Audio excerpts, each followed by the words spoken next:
국내 유일의 완제기 생산업체인 한국항공우주산업 카이.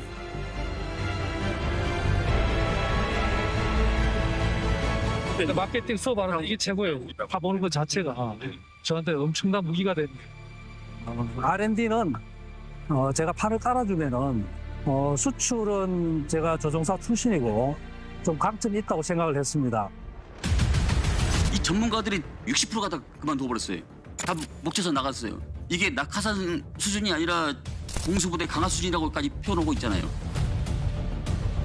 K 방산의 주역이 흔들리고 있다. 그게 카이의 변명이죠. 야, 이거 계약 잘못하면 큰일 난다. R&D 인력들이 지금 이제 남기 시작합니다. 근데 신규 이제 그 사업이 없다 보니까. 그리고 등장한 카이 내부 녹취. 이 주요 인원들은 다 배임에 관여를 했다. 그렇게 우리가 지금 하고 있는 거예요. 공안을 하면서도 저는 무슨 자신있거든요.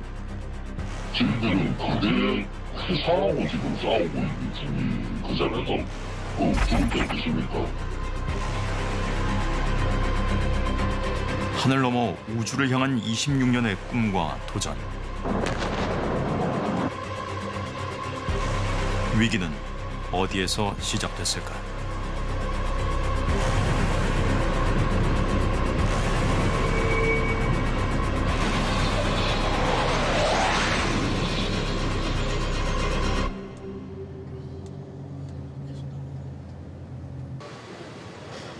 카이의 심장인 전투기 생산 라인.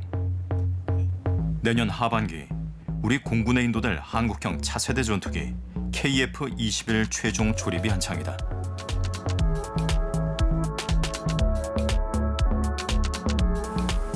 우리가 완성된 비행기를 봐서 그렇지 아주 고난한 과정을 거쳐서 오거든요. 기술이 얇게 깎으려고 그러면 어떤 장비가 기능을 가지고 있어야 되느냐. 적어도 산만할 때 힘이 가지 않도록 조금씩 빠르게 깎아는 거예요. KF-21은 저런 게 30개가 한 대에.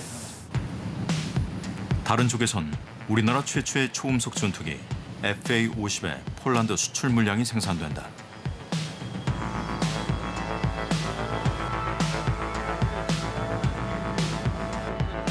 폴란드 이름을 딴 PL 버전. 1호기는 오는 11월 납품될 예정이다.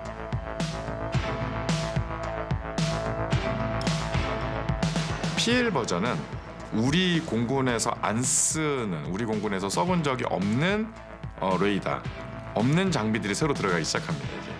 이거는 단순 개조라기보다는 어떻게 보면 항공기를 새로 개발해야 되는 수준이라서 상당한 시간이 필요하죠.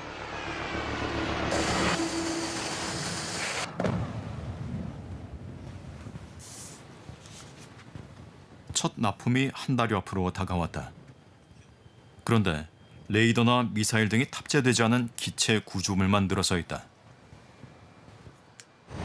우리 당초 계획은 11월에 나가는 거였잖아요.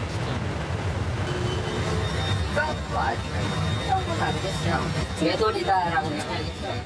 네, 저희가 기체라고 할 수 있는 이유는 쟤네 정보가 사서 우리가 돌아야 되는 게 있어요. 근데 그거를 놓치게 되면 기간이 늘어날 수밖에 없고요. 구매자인 폴란드가 미국산 무기와 군용 GPS 장착을 원했는데 미 정부의 수출 승인이 지연되고 있기 때문이라는 설명이다.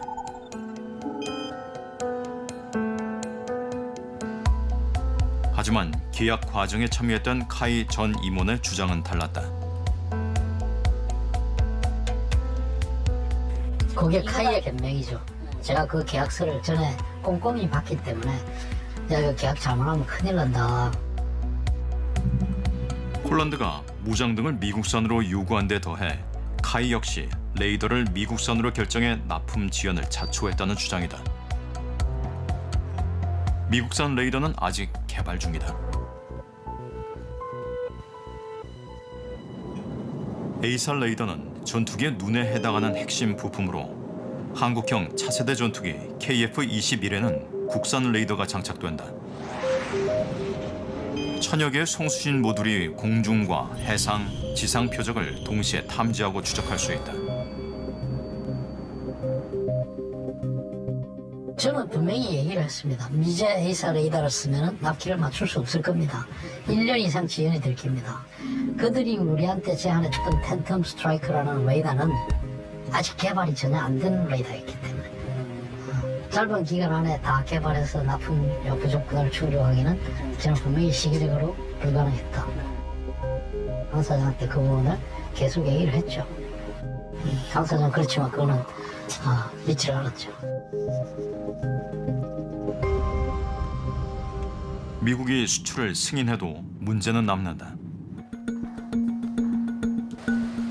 별도의 시제기를 만들어 체계 통합과 설계 권한을 가진 세계 최대 방산업체 록히드 마틴으로 보내야 한다.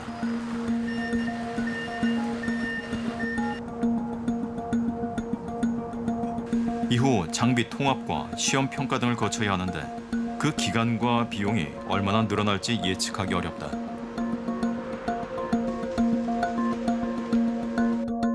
PL 버전 시제기가 없어요. 시제기는 그거 이제 미국에 보내서 이제 연동시키고 시험하고 이거 해야 되잖아요. 대략 언제? 대략? 저희가 폴란드랑 협의하지 않고 정보를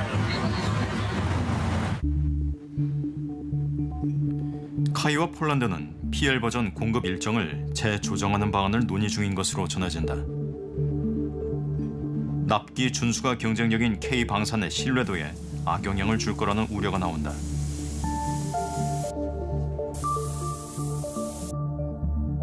기간이 얼마나 걸릴지는 아무도 모르는 거예요. 카이 관계자들도 아마 똑같이 얘기할 겁니다. 왜냐하면 우리만 노력해서 될 일이 아니잖아요. 이게 미국 락히드 마틴이나 미국 쪽에서 얼마만큼 이에 대해서 좀 신속하고도 잘 협조해 줄지가 또 관건인데 순탄치 않아 보입니다. 얼마나 걸릴지는 아무도 모르는 거예요.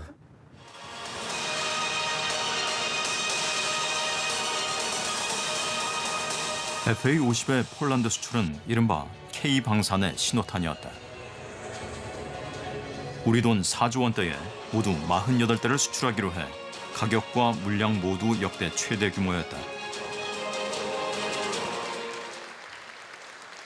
Zakup FA-50 jest częścią większego projektu budowy polskich sił zbrojnych, których potencjał będzie w stanie odstraszyć agresora.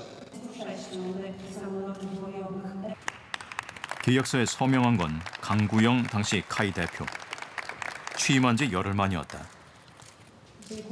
공군 예비역 중장인 강 대표는 전투기 조종사 출신이다.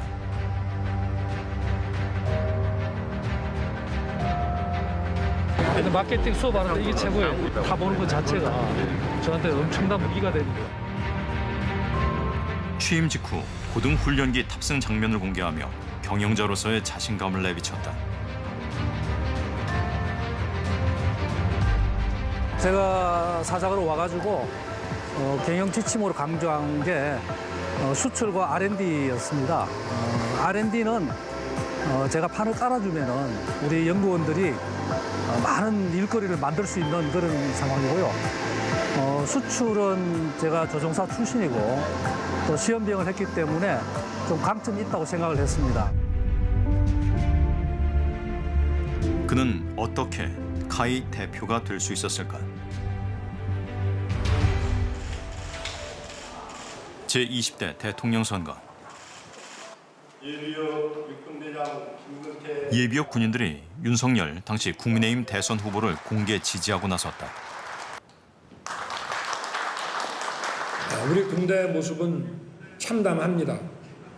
현 정권은 우리 군을 적이 없는 군대, 또 목적이 없는 군대, 훈련하지 않는 군대로 만들었습니다.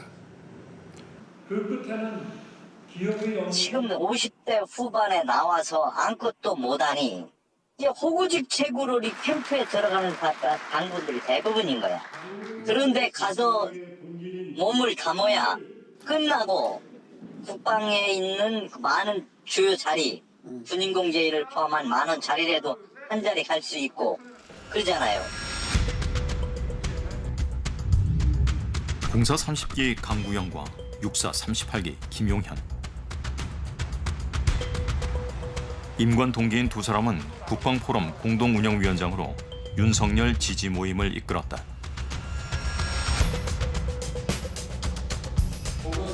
전역 직전에는 합동참모본부에서 본부장으로 함께 일한 인연도 있다.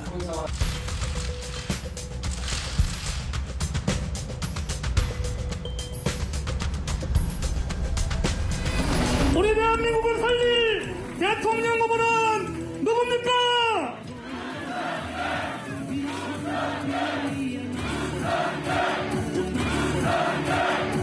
강구영 영남본부장님.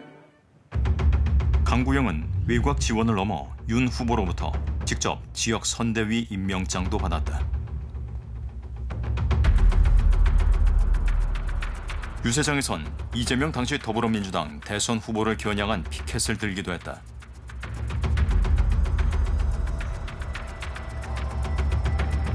대선 이후 김용현은 대통령 경호처장으로 강구영은 방산기업 카이 대표가 됐다.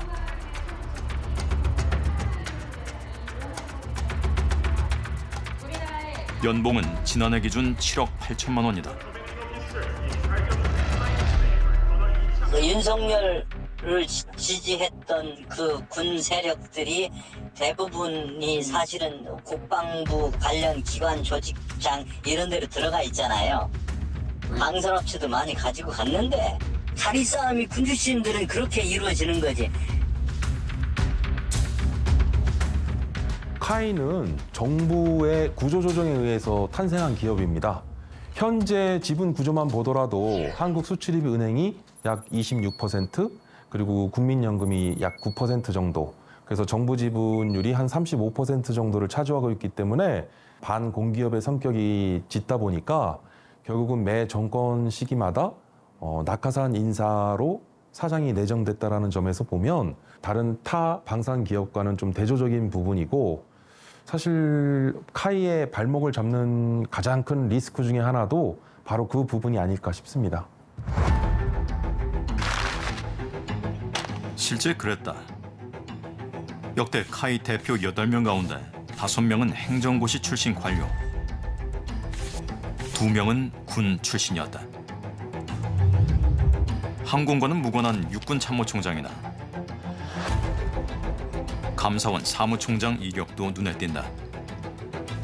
반면 카이 내부 승진은 5대 하성룡 대표 단 1명뿐이었다.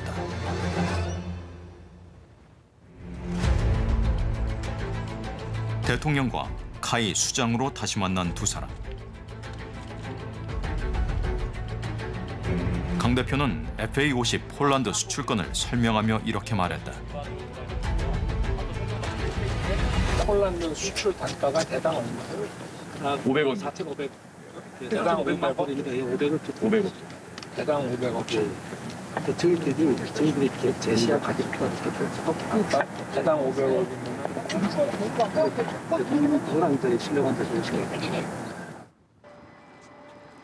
자칫 계약 상대국인 폴란드를 자극할 수 있는 발언이었다.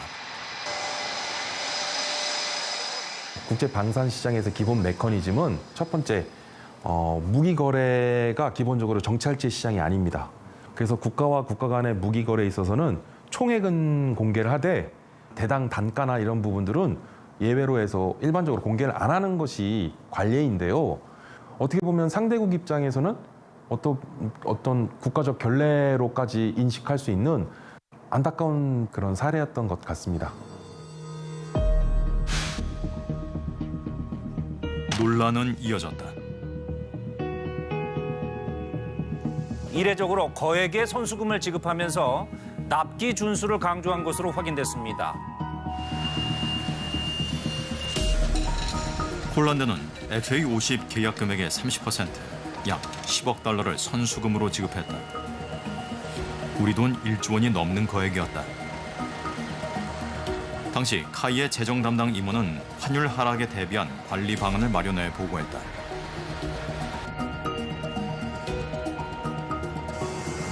너무너무 불안하니까 내가 방문을 했어. 환관리 전문가를 만났죠. 내가 볼 때는 앞으로 달러가 좀 떨어질 것 같다. 그래서 한 리스크를 관리할 수 있는 방안을 좀 빨리 우리한테 좀 제시를 해라. 그래서 이제 그걸 제안서를 만들어서 가서 제안하고 내가 이야기한 대로 다 한 거예요.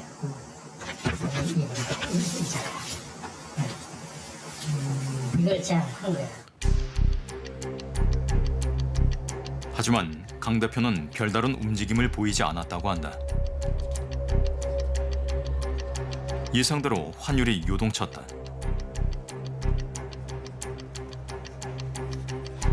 폴란드와 계약 당시 달러당 1,390원대에서 선수금을 받을 때는 1,310원대로 다시 해를 넘기면서는 1,220원대까지 급락했다.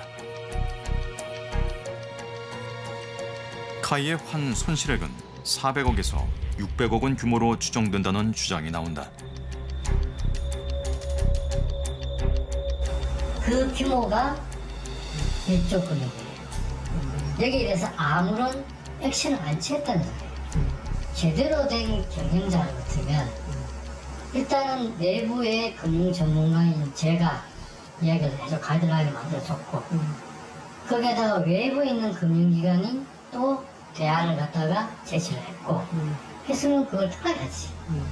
근데 그거를 완전히 무시한 거예요. 무시해서 환관리를 안 한 거예요.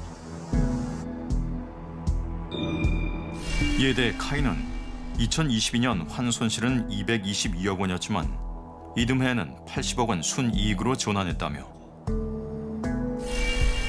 2년치 누적 손실은 약 140억 원에 불과하다고 밝혀왔다. 왜 이런 일이 잇따른 걸까? 카이 안팎에선 강 대표가 단행한 대규모 임원 교체를 원인으로 꼽는다.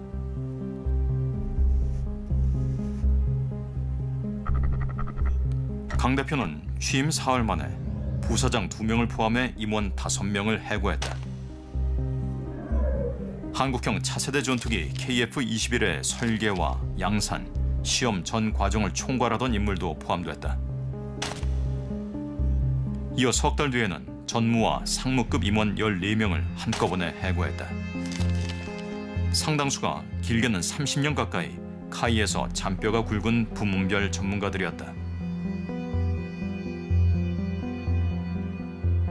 그 엔지니어 출신 임원들을 그 사람들이 몇십 년간 얼마나 노력을 해서 그 자리까지 왔는데 엔지니어들까지 싹 다 정리를 해버렸다는 것은 정말 그다음에 회사의 조직과 인적 자원들을 다 무장 해제시켜버리고 그런 측면에서는 역대 그런 사장은 없었습니다.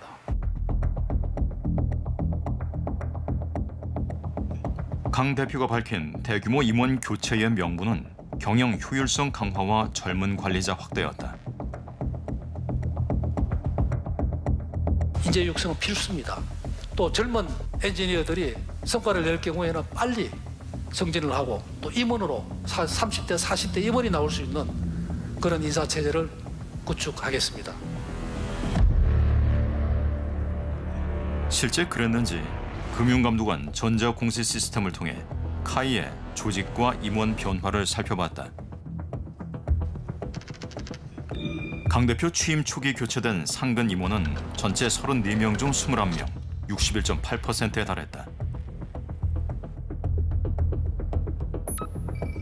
그런데 줄어든 임원 수는 이후 2차례 조직 개편을 통해 이전 수준으로 되돌아갔다.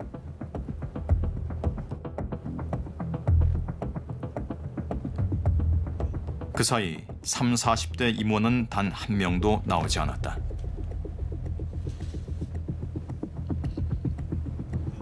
전문가들이 떠난 자리에는 강 대표 측근으로 꼽히던 외부 인사들이 대거 영입됐다.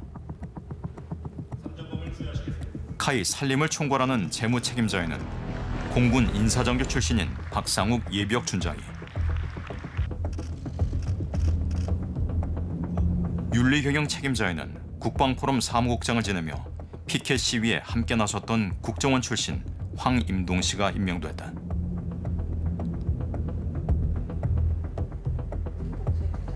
이들에겐 이례적인 승진이 뒤따랐다. 이분들은 제 강구영 사장 취임 직후에 상무로 임명이 됐고, 그랬는데 두 분기 뒤 보고서를 보면 상무에서 전무로 승진을 했습니다. 다른 임원들을 보면 상무에서 전무로 빨리 승진한 경우가 많지는 않아서 이분들은 굉장히 빠르게 승진하셨다고. 역대 사장이 8명 왔지만은 자기 혼자 왔지. 밑에 하수인을 경영관리본부장이라는 사람을 데리고 온 사람은 강구영 사장이 처음이었어요. 자기가 데려온 온 지 석 달밖에 안 된 사람 시켜서 전화해가지고 회사 그만두셔야 되겠습니다. 그 말 짧게 하고 걸었습니다. 뭐 올게 왔구나 싶었죠. 담담했습니다. 그때 전화 받을 때. 근데 우리 회사의 그다음에 우리 FA50의 미래는 어떻게 될까?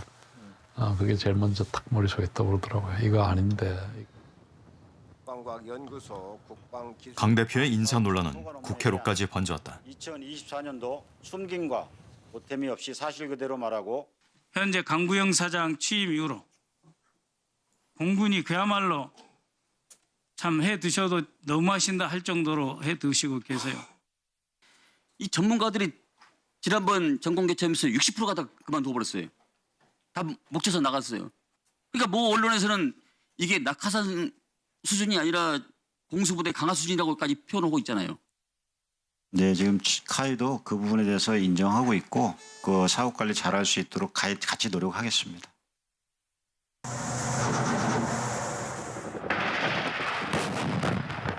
러시아 우크라이나 전쟁과 이후 각국의 군비 증가는 K 방산 열풍에 불을 당겼다. 그러나 강구영 체제 카이의 경영 성적표는 이런 기류와 반대로 갔다.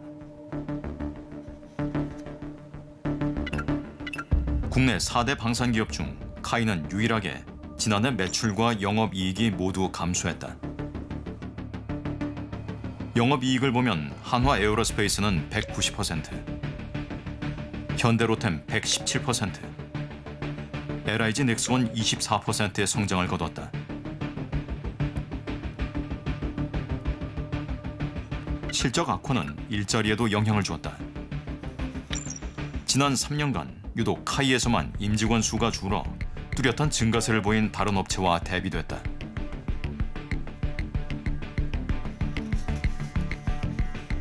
주가 역시 마찬가지다. 강 대표 재임 기간 카이 주가는 44.8% 올랐다.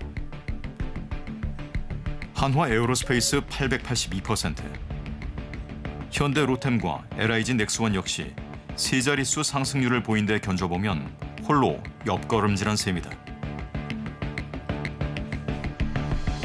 일반 이제 사기업체 같으면 이제 이런 상황이 되면 이제 경영진이 책임을 져야 될 이런 상황도 생길 수가 있는데 주인이 없다 보니까 여러 가지 또 본질적인 한계를 많이 느끼게 되는 것 같고요. 카이는 강점인 항공 우주 분야 경쟁에서도 잇단 고배를 마셨다.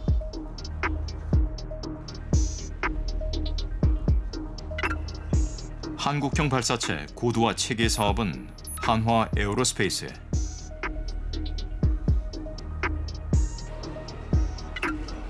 천리안 위성 5호 개발 사업은 LIG 넥스원에,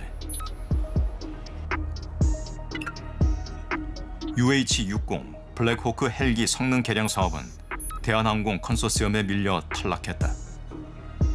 현재 언론들이 전부 우리 회사가 가져갈 거라고 좀 이야기를 했습니다. 누가 뭐 뺏겼고 세계 종합 빼고는 저희들이 강점이 지금 거의 상실했어요. 조만간에 아마 유인기 시대가 가는 순간 F-21을 아마 수출하고 뭐 이렇게 하면서 그게 다가 아닌가라는 생각도 좀 솔직히 하면 이 상태로 가는 게 맞는 건지 솔직히 내부적으로 지금 R&D 인력들이 지금 이제 남기 시작합니다. 이 신규 이제 그 사업이 없다 보니까. 강 대표의 행보가 도마 위에 오른 건 경영 능력만은 아니었다.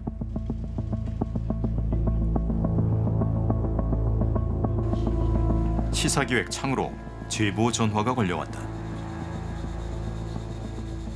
보완을 하면서도 저희가 서로 조심스럽거든요. 왜냐하면 저희들은 거대 회사하고 지금 싸우고 있는 중인 거잖아요. 그렇죠.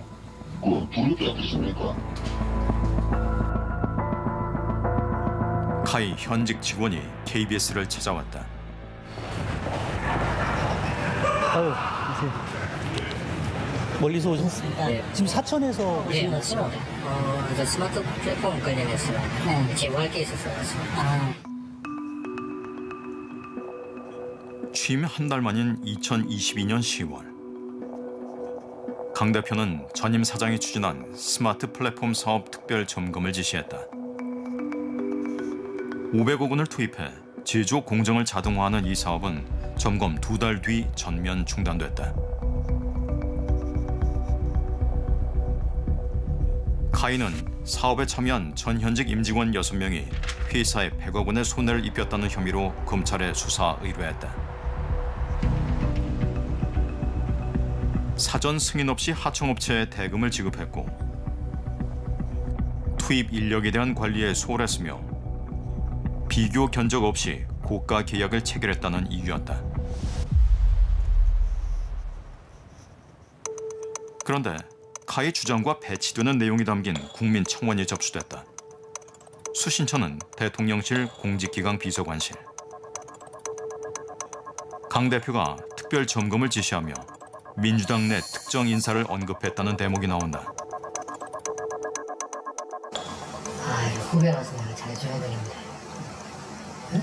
그런데 스마트 팩토리 때문에 그게 마음대로 안 돼. 뭐 이런 이야기를 하더라고. 그게 무슨 말씀이세요? 그랬더니만 딱 하는 소리가 이게 김경수 지사 정치자금 문제에 관련이 되기 때문에 이게 보통 문제가 아니야. 제가 직접 들었던 이야기는 그까지예요. 그래서 제가 공직기능실에다가 청원서를 낸 거예요. 그때만 하더라도 저보다 미쳤다 그랬어.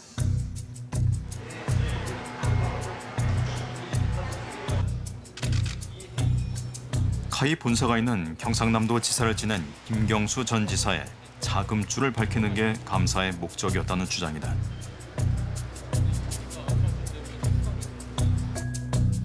검찰은 카이 측에 구체적으로 어떤 피해를 입었는지 소명 자료를 내라고 요구했다. 당시 자료 준비 과정을 담은 이 녹음 파일. 특정 상급자들 지시로 범행이 이루어졌다는 취지의 진술을 요구하는 듯한 내용이 담겼다. 주요 임원들은 다 배임에 관여를 했다. 그렇게 우리가 지금 하고 있는 거거든요. 김든 뭐 최든 실장이든 어쨌든 그 사람들이 위력이 됐든 뭐 지시사항이나 이런 거를 다 적어달라는 게. 압박성 발언도 이어진다. 이것도 뭐 같이 읽어버리면 그래서 제일 그게 될 거죠. 그래서 피의자로 반응 또 엄청나게 반응하고 천지 차이하는 걸 반응하고 무작정 아니 쭉이 놓는데 이게 우리한테 엄청 중요한 일이 될 거 있잖아.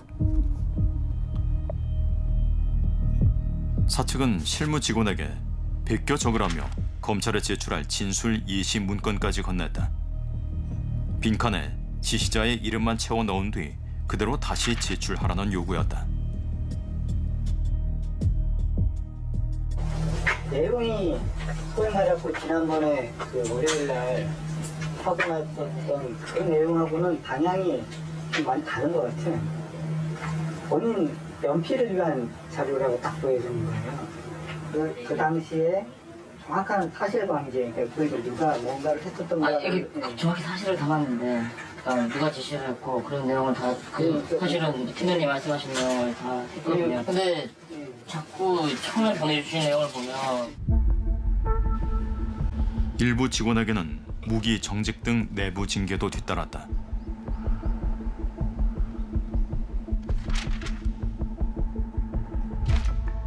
그러나 중앙노동위원회는 구체적인 손해가 발생했다는 사실을 확인하기 어려워 징계 사유로 삼기 어렵다며 사측이 재량권을 일탈 남용했다고 판단했다. 위생적이라는 거를 받고 그 1년을 한 푼도 수입이 없이 지내는 과정은 저는 생각만 해도 아찔합니다. 솔직히. 자기 밥줄이고 자기 식구들에 대한 밥줄인데 생계와 관련되는데 그거를 어떻게 두렵지 않게 생각을 할 직장인이 어디에 있겠습니까? 네, 당연히 두렵죠. 징계가 무산되자 사측은 이들에게 최근 379억 원의 손해배상을 청구하는 내용 증명을 발송했다.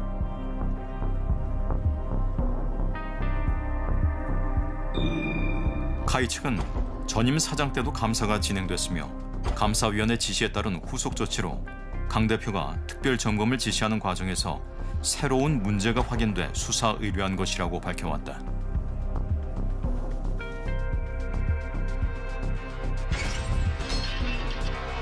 수사 의뢰 이후 2년 반. 지금까지 배임 등의 혐의로 기소된 직원은 없으며 김경수 전 지사 관련 의혹의 근거도 밝혀지지 않았다. 지금 사장은 빨리 안 한다고 답답을 하고 새로운 사장은 했다고 질책을 하니 어디에 장단을 맞춰서 춤을 춰야 될지를 모르겠다. 지금 카이의 분위기는 이제는 이런 혁신이라는 과제가 전사적으로 이루어지면 아마 참여를 전혀 안 할 거예요. 왜? 했다가는 또 정권이 바뀌면 또 잘못한 게 되는 거고 또 정권이 바뀌면 또 잘못한 게 되는 거고 이걸 계속적으로 봐왔지 않습니까? 카이에서 그동안 20년을 넘게 청춘을 바쳤던 사람 중에서 제일 안타까워. 또 울컥하네요.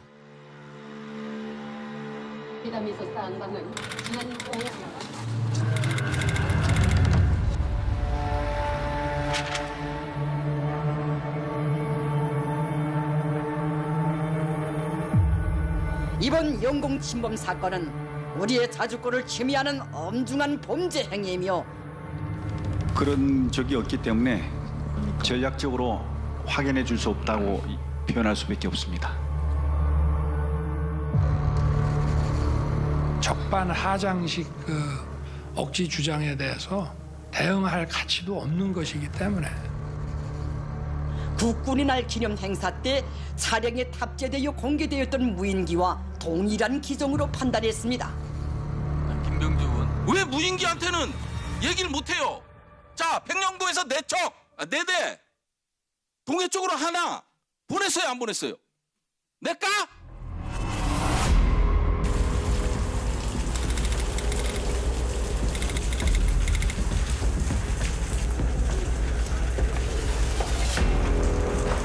적 오물풍선 대응이었습니다. 시작부터 끝까지 저는 오물풍선 대응으로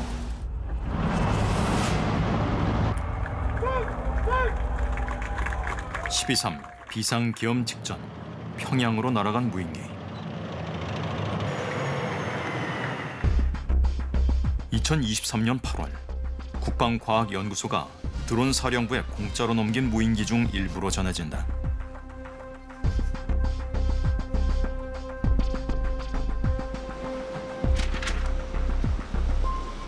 국방부는 이 무인기가 전투력을 직접 발휘하는 무기 체계가 아닌 이를 보조하는 전력 지원 체계로 분류됐다고 밝혔다. 암호 모듈이 장착돼 있지 않고 통신거리도 1km 내외로 짧아 군사작전 투입이 가능하지 않다는 설명이다.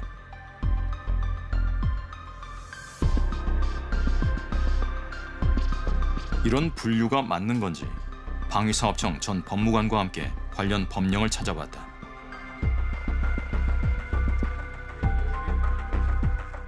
이제 국방전력발전 업무훈령 별표 4에 보면 무기체계 세부 분류가 있습니다. 아, 여기 있네요. 이 무인정찰기는 항공 무기 체계로 분류가 되어 있네요. 네, 항공 무기 체계로 분류가 되어 있습니다. 일단은 정찰을 위해서 만들어진 건 맞잖아요. 정찰 무인기 같은 경우에는 분명히 무기 체계로 규정을 해놓고 있기 때문에 이거를 전력 지원 체계로 획득을 한다라는 거는 사실 절차적으로 굉장히 큰 위반 소지가 있는 거죠.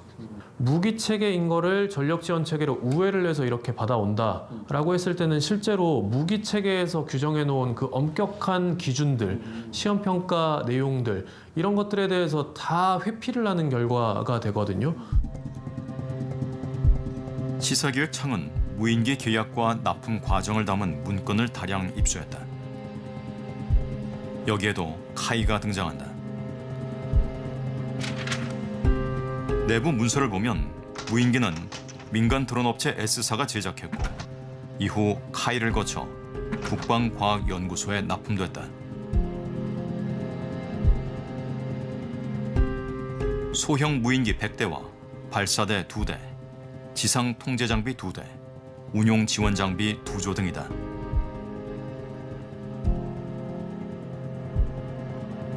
납품 가격은 총 32억 원, 대당 약 3천만 원이다.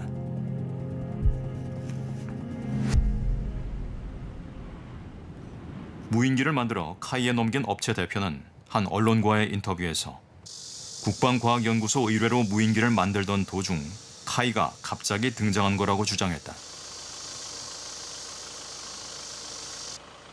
국가에서 우리가 의뢰를 받았고요.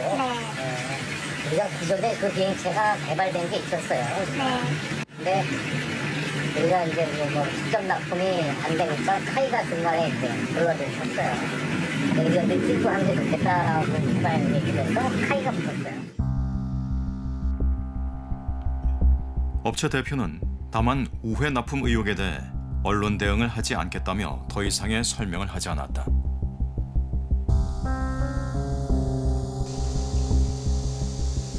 어떤 무기 체계가 들어오면 기본적으로 소요군에 의한 소요 제기가 있어야 되고, 그러면 합참에서 소요 결정을 해주면 이 소요 결정에 맞춰서 선행 연구를 해요. 그러면 선행 연구에 따라 그럼 사업 추진 전략이 수립되는 거예요.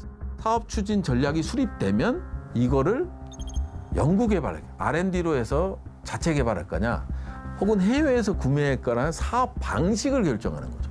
그러면 이 프로시저가 복잡하게 돼 있어요. 최종적으로 전력화 평가를 하는 거예요.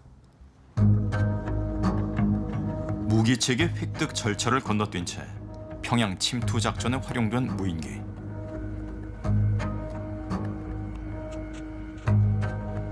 (12.3) 내란 특검은 계약과 생산, 납품 과정에 카이 등이 관여하게 된 경위 등을 들여다볼 계획이라고 밝혔다.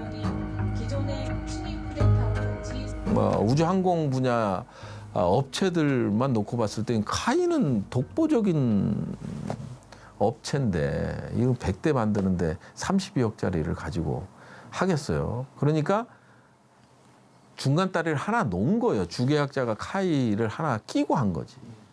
주계약자예요, 카이가. 계약서는 카이가 쓰고 카이에서 이제 엔지니어링 하청 계약을 맺은 거잖아요. 카이만큼 좋은 데 있어요? 강구영 사장 캠프에 있었지. 그렇기 때문에 제일 믿을만한 사람은 카이밖에 없는 거였죠. 이에 대해 카이는 향후 무인기 대량 생산을 염두에 두고 입찰에 정상 참여했다며 납품된 무인기 운용은 소요 군이 판단하는 것으로 카이와 관련이 없다고 밝혀왔다.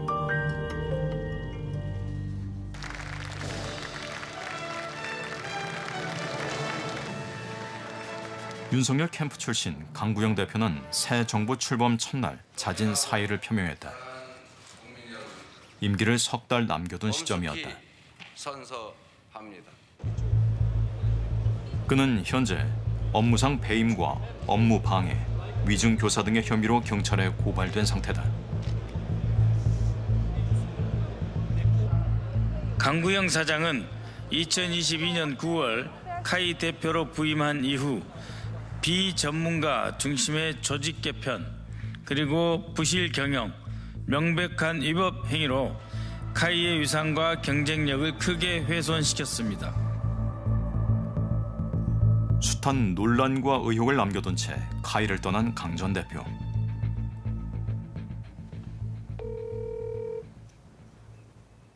그는 여러 차례 전화와 문자 메시지에 답하지 않았다.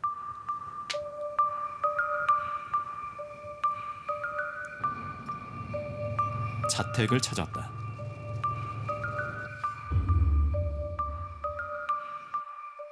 네, 강구영 사장님 댁이시죠? 아이고, 안녕하세요. 어디서 오셨어요? 저희 KBS 방송국에서 왔는데요. 근데 사장님은 안 계세요? 아, 어디 가셨어요? 아, 외출하셨습니까? 아, 아니, 전화 뭐 여쭤볼 게 있어서 저희가 전화 드리고 문자도 남겨드렸는데 그러면 제 명함 한 장 드려도 될까요? 네.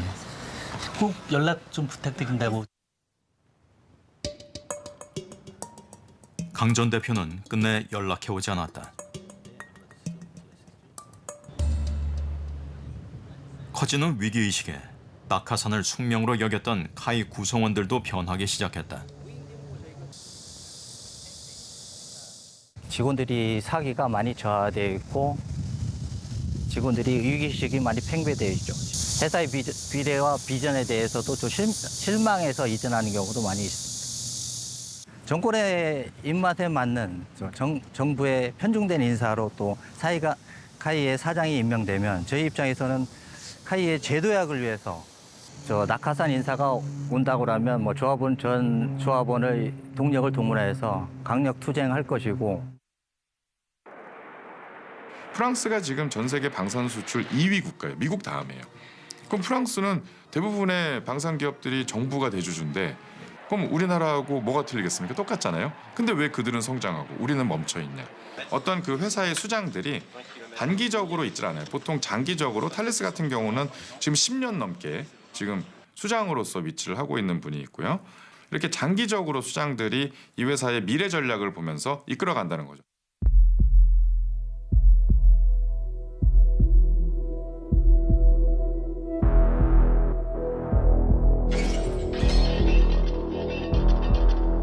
국민의 눈높이에 맞춰서 지금 인선을 하고 있습니다. 우리는 인사를 제대로 하고 또 그들에게 책임을 맡겨서 일을 할 수 있는 기회를 줘야 된다고 저는 생각합니다.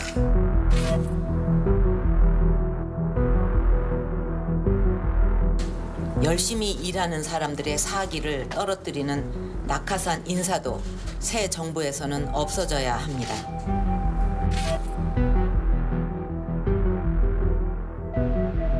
심지어 제가 전혀 모르는 분들까지도 함께 할 그런 자세와 용의를 가지고 있습니다.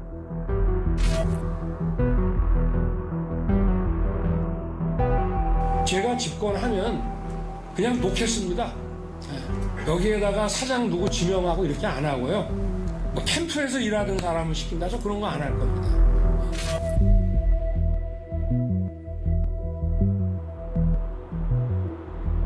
That was actually one of the first things I learned about Korea and Korean politics. They are quite frequent and happen pretty much with every administration. For example, university, church, this home region, that would be very different in Germany, for example. Like, I could not care less who went to the same university as me. 독일 출신 이 경제학자는 한국의 낙하산 인사 폐해가 얼마나 강력한지 최초로 연구했다.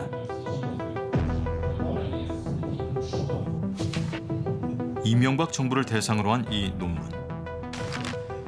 코스피 상장사 중 대통령과 사적 네트워크가 있는 기업 59곳을 추린 뒤 정보 조달 내역과 비용 효율성 등을 비교 분석했다.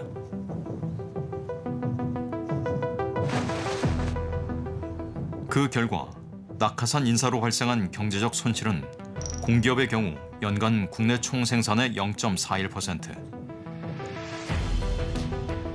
민간 기업에 주는 영향까지 감안하면 1.08%까지 늘어났다. 분석 기간 전체로 봤을 때 4년간 60조 원에 이르는 엄청난 손실이다.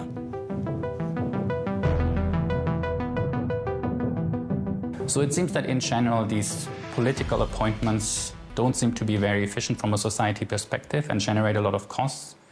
Well, the problem is for the people who have this power to make those appointments, they may have personal benefits. They have the power to appoint those people. It's probably hard to expect the outcomes to change. So they will not give up this power voluntarily. So this will probably persist. 새 정부는 진짜 성장을 위한 제도 개혁의 하나로 낙하산 인사 근절을 제시했다.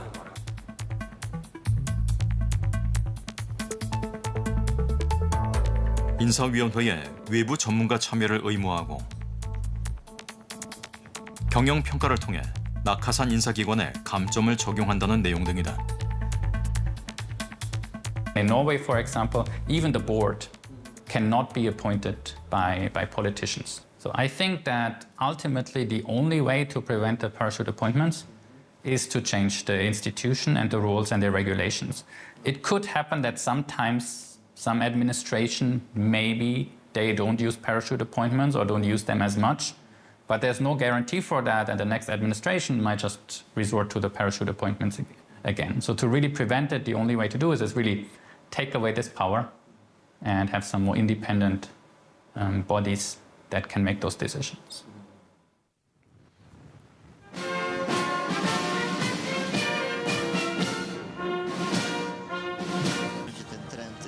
한국의 광복절인 8월 15일. 공교롭게도 이날은 폴란드 국군의 날이다.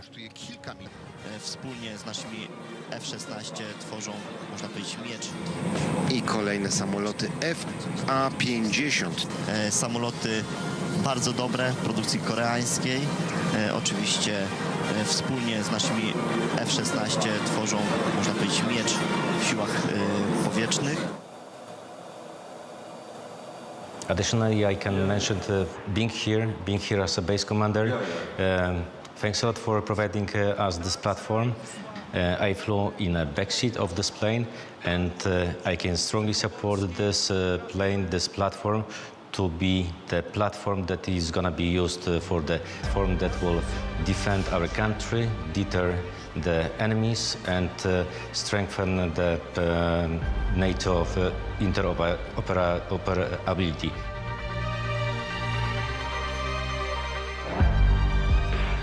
대한민국이 세계 9번째로 첨단 전투기를 독자 생산할 수 있었던 것, 카이 연구진의 피와 땀 덕분이었다.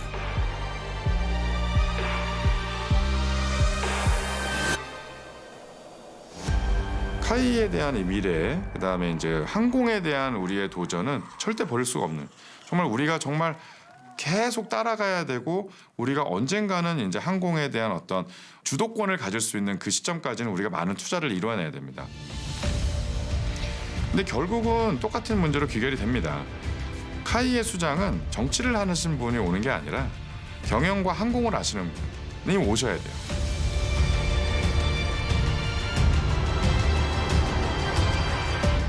또다시 찾아온 수장 교체의 시간. 다음 비행은 누구에게 맡길 것인가?